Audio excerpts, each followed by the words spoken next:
What up, Dumb Mafia? And in today's video, we are going to be discussing 3 things that the Buffalo Bills need to do to beat the Washington Redskins on Sunday. And it's starting right now.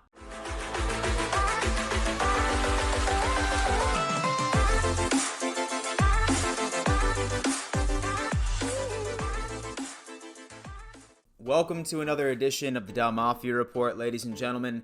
If we never mentioned last Sunday against the Philadelphia Eagles ever again, I would die a happy man. Did not lose to the Philadelphia Eagles. We lost to ourselves. It was completely abysmal. But I have hope. I have a lot of hope that we can redeem ourselves against the Washington Redskins this coming Sunday. And it's funny because that's actually our main story of today. We are going to be highlighting 3 things that we need to do to defeat the Washington Redskins. But first, we absolutely have to talk about the NFL versus the reporters. Most notably, the nice little media piece by Baker Mayfield. We remember that guy, right?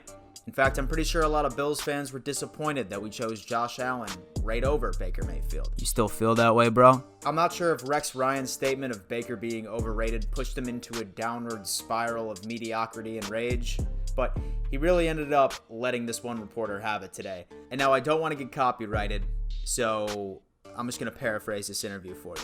Yo, what's up with all these dumbass questions, bro? Look at you. You don't play football. You don't bitches. I bet you got cut from Pop Warner League. Get that damn mic out of my face. I'm done. And oh yeah, there's live sports on Hulu. That was 100% verbatim.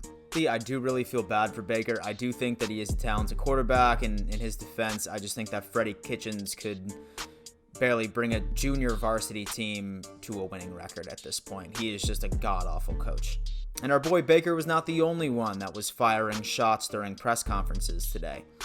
One just so happened to be our beloved coach, Shawn McDermott. No, he wasn't making fun of the media, but when one reporter asked him why the Bills didn't make a move during the trade deadline, he said this: "There's been way too many years of irresponsible decision-making." Now, while this shot wasn't aimed toward the reporter himself, we all understand who that shot was aimed towards. And let's be honest, that guy us for years. But anyway, now on to our main story, the 3 things that the Buffalo Bills need to do to beat the Washington Redskins. Now, I don't want to be that guy and say the Buffalo Bills are going to demolish the Redskins, because we all know how that turned out for me when I released that video on the Miami Dolphins. I said the same thing. I said we were going to embarrass them. And while we did end up coming up victorious, we did not embarrass them at all. So, I learned my lesson, and I'm just going to say 3 things that I think we need to do to beat the Redskins, when in reality, I think we're about to shit stomp these motherfuckers. But regardless, here are those 3 things that we need to do. And if I could identify one thing that caused the Buffalo Bills to lose to the Philadelphia Eagles last week, it was the failure to stop the run game. Now, when we were having struggles stopping the run right against the Miami Dolphins, I thought that it was the absence of Matt Milano was the reason. Like, why can't we stop this run game? It's obvious because Matt Milano's not out on that field. But then Matt Milano came back against the Eagles, and it was largely the same. The only reason that we ended up releasing more rushing yards was the Eagles are just a lot better than the Dolphins. In order for us to really stay ahead of the Redskins, we need to be able to stop Adrian Peterson. We really do. I know, the guy's still playing in the league. I didn't know that. I'm sure you didn't know that. But the dude still got it. In fact, he's ended up launching off 75 plus yards in his last couple of appearances, and one of those games included a matchup right against the Minnesota Vikings, and he was unleashing like 5.6 yards per carry, and the Minnesota Vikings have a really talented squad on defense. They really do. And the Buffalo Bills need to make as many adjustments as possible. They need to go back to fundamentals and really make sure that they stop Adrian Peterson in his tracks. Because while the Redskins are not a very talented team, I guarantee you that the Redskins are sitting in the film room right now and planning their rush attack, because that has clearly been our struggle for the past couple of weeks. So let's cross our fingers, pray to God that we can stop the rush attack. And to be honest, ladies and gentlemen, that's really all they have. If we can stop that, then it's going to be a dominant game. The next thing that we absolutely need to do is let Josh Allen be unleashed.